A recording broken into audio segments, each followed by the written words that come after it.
ഞാനെപ്പോഴും പറയാറുണ്ട്, മലയാളിക്ക് വലിയ പ്രബുദ്ധതയൊന്നുമില്ല.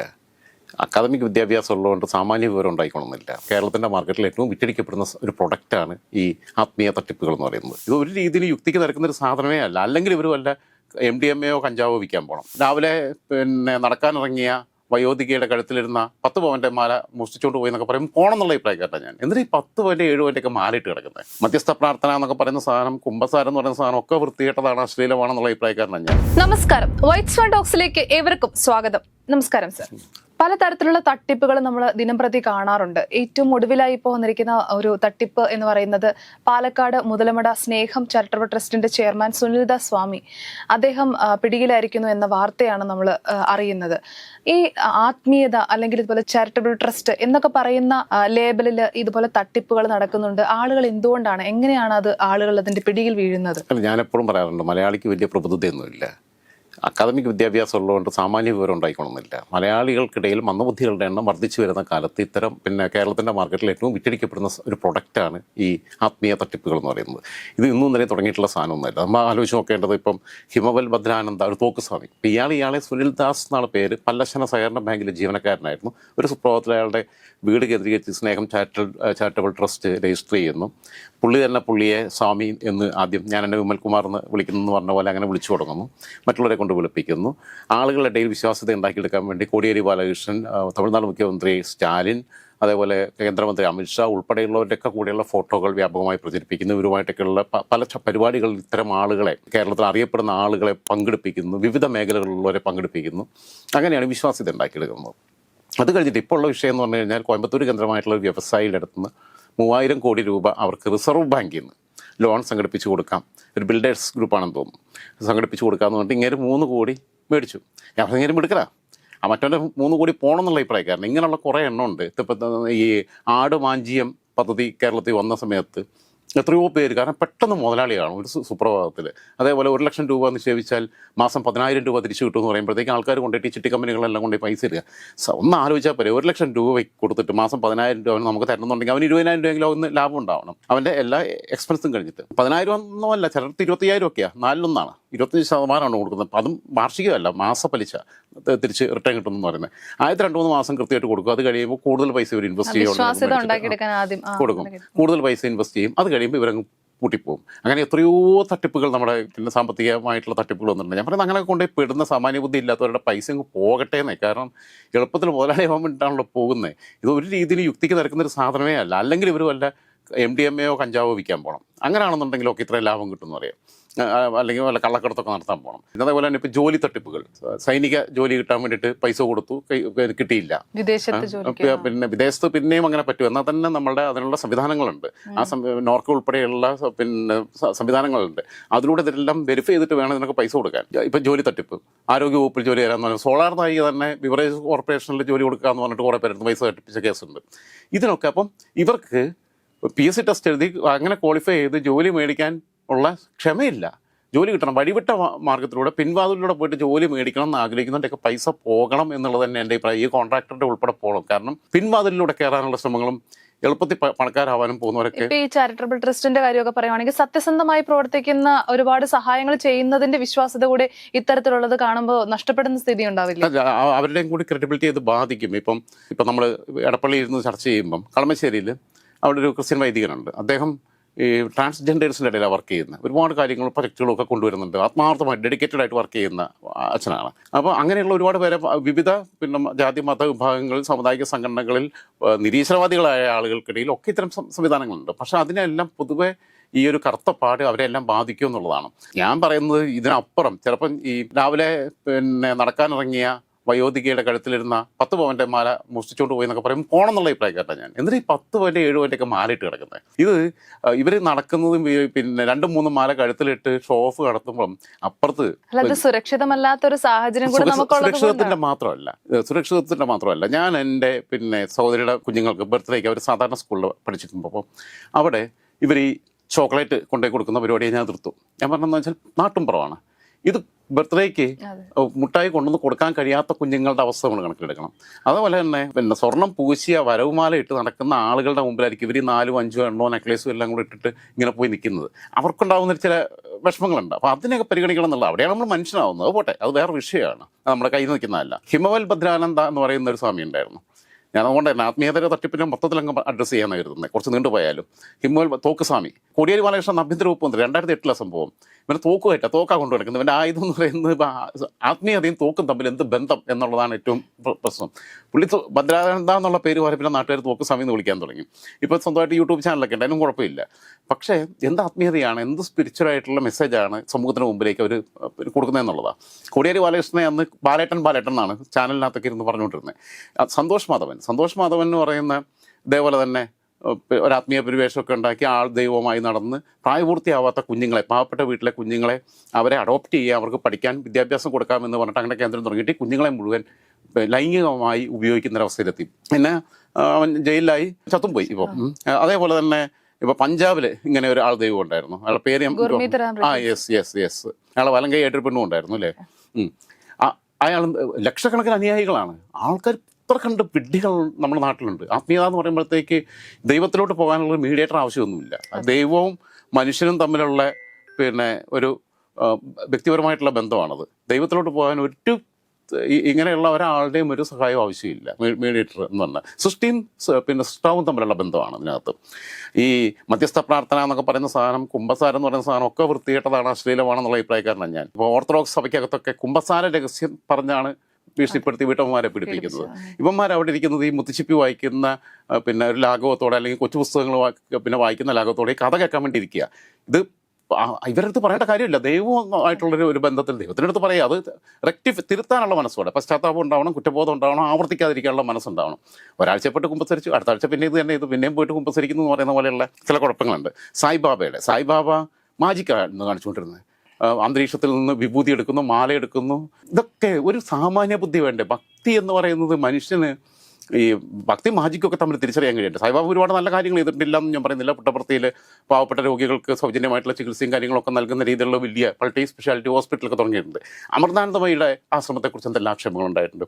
അവിടെ നടന്ന പിന്നെ മരണങ്ങളെക്കുറിച്ച്, ദുരൂഹതയെക്കുറിച്ചൊക്കെയുള്ള ആക്ഷേപങ്ങളുണ്ടായിട്ടുണ്ട്. അവരും ചാരിറ്റിയൊക്കെ ചെയ്തിട്ടുണ്ട്. അവരെയൊക്കെ സംബന്ധിച്ചിടത്തോളം അവർ ചാരിറ്റി ചെയ്തു എന്നുള്ളത് കൊണ്ട് മാത്രം അവർ വിശുദ്ധരാകുന്നില്ല. അവർ ഈ ആളുകൾ ഭക്തിമുത്ത് കൊടുക്കുന്ന പൈസ കോടിക്കണക്കിന് രൂപ വരികയാണ്. അപ്പോൾ അങ്ങനെ വരുന്നതെന്നാണ് ഒരു ഭാഗം. അമൃത പിന്നെ ഹോസ്പിറ്റലിനകത്ത് സാധാരണക്കാർക്ക് എല്ലാവർക്കും സൗജന്യമായിട്ടുള്ള ചികിത്സ കിട്ടും. ഇവിടുത്തെ വൻകിടക്കാരനാണ് കൂടുതൽ പോകുന്നത്. അത് 100 പേര് വരുമ്പം അവരുടെ നിന്ന് കിട്ടുന്നതിന് ഒരാൾക്ക് വേണമെങ്കിൽ ഒരു ചെയ്തെന്ന് വരും.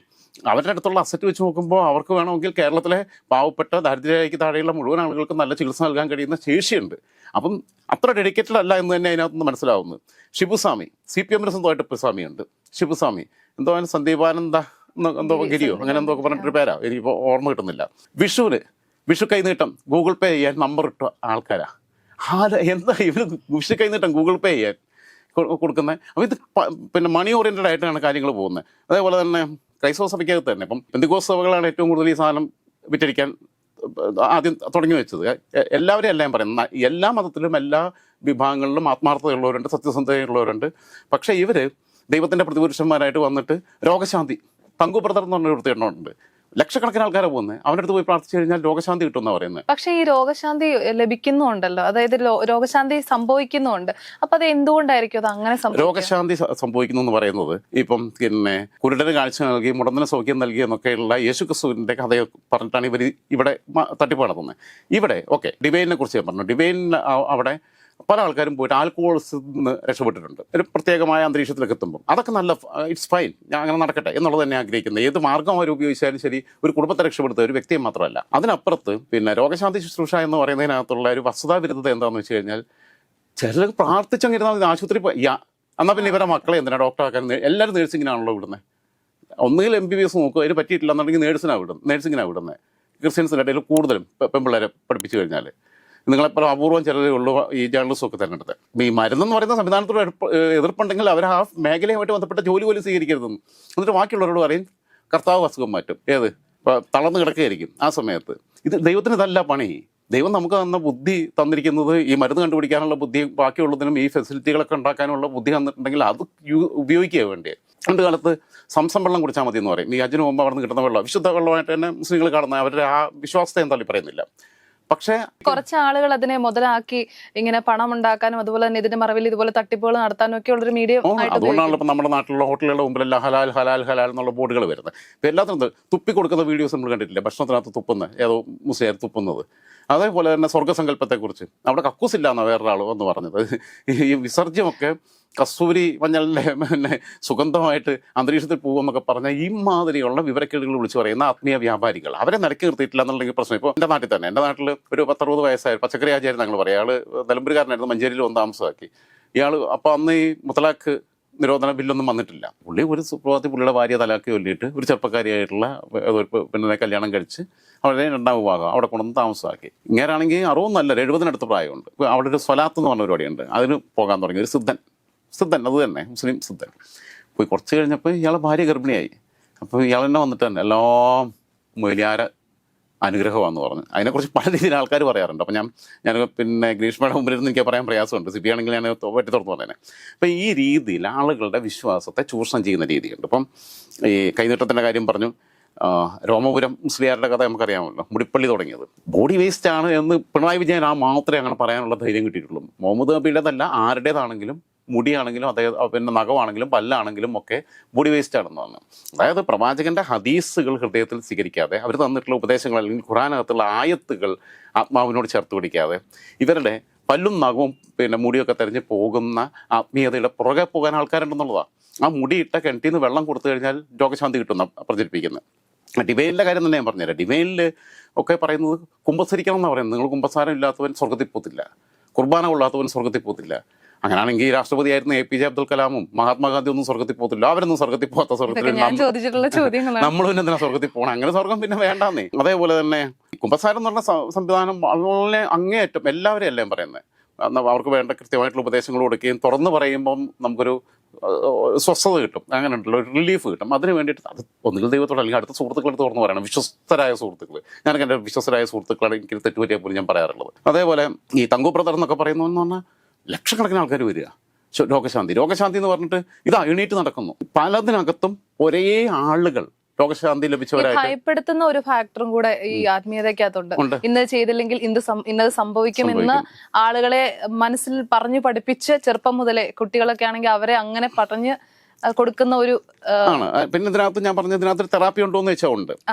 ഒരു മ്യൂസിക്കൽ തെറാപ്പി എന്ന് പറയുന്ന സാധനമുണ്ട്. ഇപ്പം അമൃതാനന്ദമായി അവിടെയാണെങ്കിൽ ഭജന പോലെയുള്ള സംവിധാനങ്ങൾ വരുമ്പം മനുഷ്യൻ ചില ചെറിയ അസുഖങ്ങളും കാര്യങ്ങളിലും ഒക്കെ അവർക്ക് നടുവേദന നമ്മുടെ തന്നെ വിശ്വാസം അവര് പുറത്തെടുക്കുന്നു എന്നുള്ളത് മാത്രമല്ല, അത് നമ്മുടെ തന്നെ ഒരു പുറകെ കിടക്കുന്ന ഒരു കഴിവ് എന്ന് പറയുന്ന ഒരു സംഭവമല്ലേ. അതെ, അത് തീർച്ചയായിട്ടും ഞാൻ പറഞ്ഞത്. അത് പക്ഷെ ബുദ്ധിപരമായ നീക്കമാണ്. അതിനെ തെറാപ്പിയായിട്ട് പിന്നെ ഉപയോഗിക്കുന്നത്. പെന്തക്കോസ്ത് സഭയ്ക്കകത്ത് ഈ കൈകൂട്ടി ഉള്ള ഇതും ഈ ഹല്ലേലൂയ സ്തോത്രം വിളിക്കലും ഒക്കെ വരുമ്പം അതിനകത്ത് വരുന്നത് അത് തന്നെയാണ്. ഡിവൈനിലും പിന്നെ ഈ പെന്തക്കോസ്ത് സഭകളിലേക്ക് പിന്നെ കത്തോലിക്ക സഭയിൽ നിന്ന് ആളുകൾ ഒഴുകി പോകാൻ തുടങ്ങിയപ്പോഴാണ്, പിടിച്ചു നിർത്താൻ വേണ്ടിയിട്ടാണ് ഡിവൈനിൽ അവരുടെ അതേ പാറ്റേണിലുള്ള ഈ കരിസ്മാറ്റിക് സംഭവങ്ങളൊക്കെ പിന്നെ പനക്കലച്ഛനും നായ്ക്കമ്പറമ്പിലച്ഛനും കൂടി തുടങ്ങിയത്.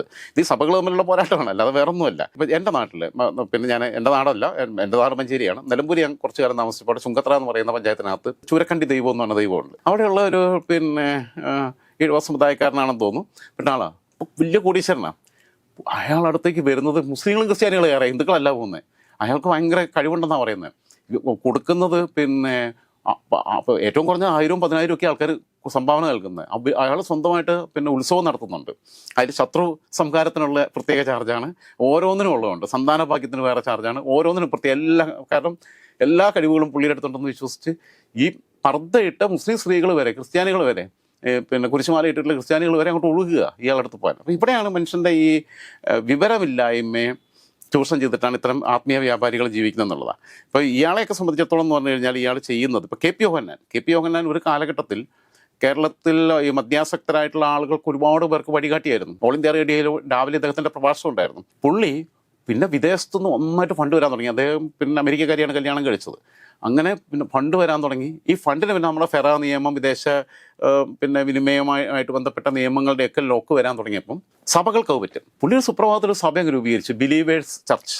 ആ ബിലീവേഴ്സ് ചർച്ച് രൂപീകരിക്കുകയും അതിൻ്റെ മെത്രോപ്പൊലിത്തയായിട്ട് അതിൻ്റെ പിന്നെ ഈ ആർച്ച് ബിഷപ്പ് എന്നൊക്കെ പറയുന്ന പോലെ കത്തോലിക്ക സഭയ്ക്കകത്താണെങ്കിൽ ആ ഒരു സംവിധാനമാണ് മെത്രോപ്പൊലിത്ത. അത് ബാക്കിയുള്ള ജാക്കബേറ്റിനും ഓർത്തഡോക്സിലും മർത്തോമയിലും ഒക്കെ മെത്രോപ്പൊലിത്ത എന്ന് പറയാം.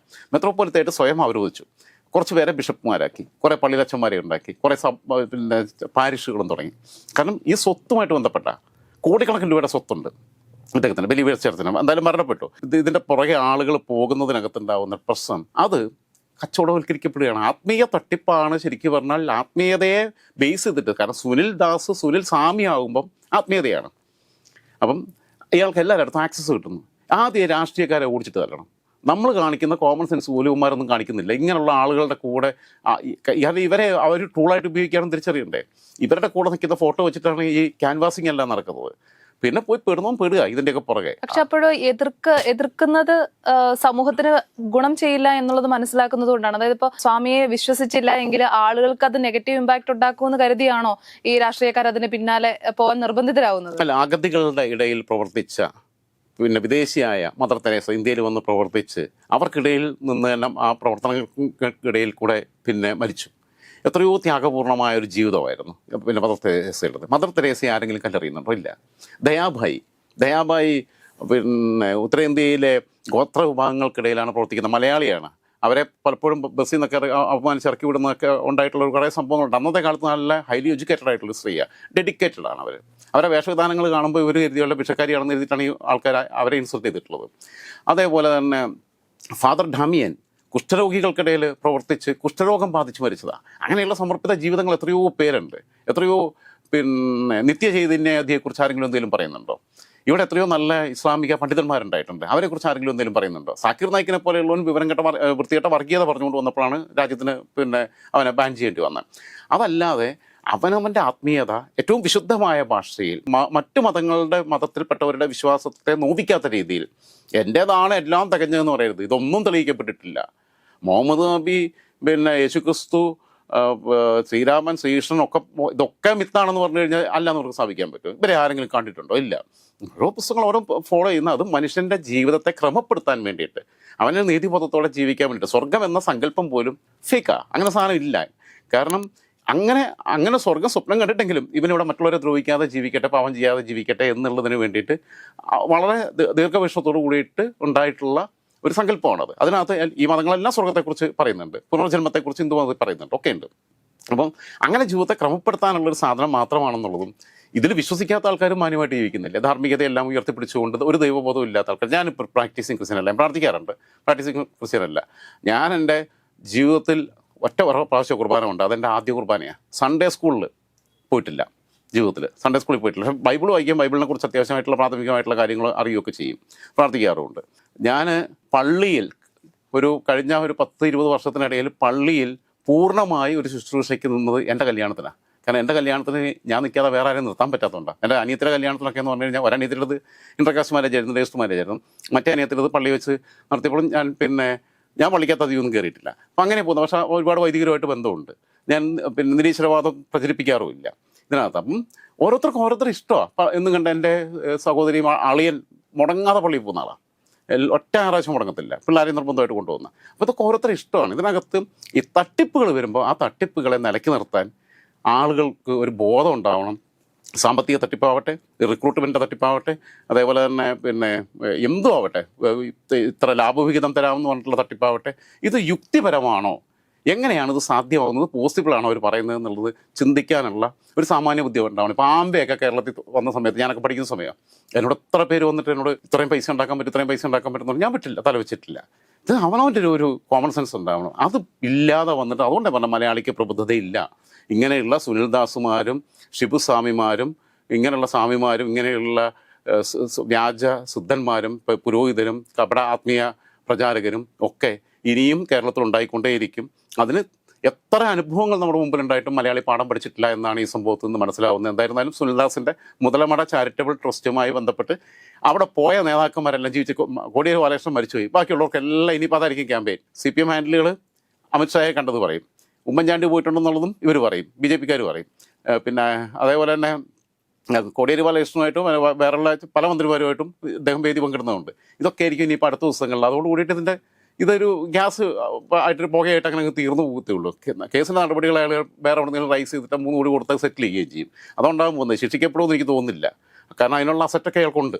തട്ടിപ്പ് ഇതേപോലെ പലരെയും തട്ടിപ്പ് നടത്തിയിട്ടുണ്ടാവും. ആ തട്ടിപ്പുകാരെല്ലാം ഇനി തട്ടിപ്പിന് ഇരയായവരെല്ലാവരും കൂടെ വന്ന് കേസ് കൊടുത്തു കഴിഞ്ഞാൽ കേരളത്തിൽ അത്യാവശ്യം എല്ലാ കോടതികളിലും പുള്ളിയുടെ ആത്മീയ പ്രവർത്തനങ്ങൾ പോലീസ് സ്റ്റേഷനും കോടതിയൊക്കെ കേന്ദ്രീകരിച്ച് നടത്താനുള്ള ഭാഗ്യം ഉണ്ടാവുമെന്നാണ് എനിക്ക് ഇതിനകത്ത് തോന്നുന്നത്.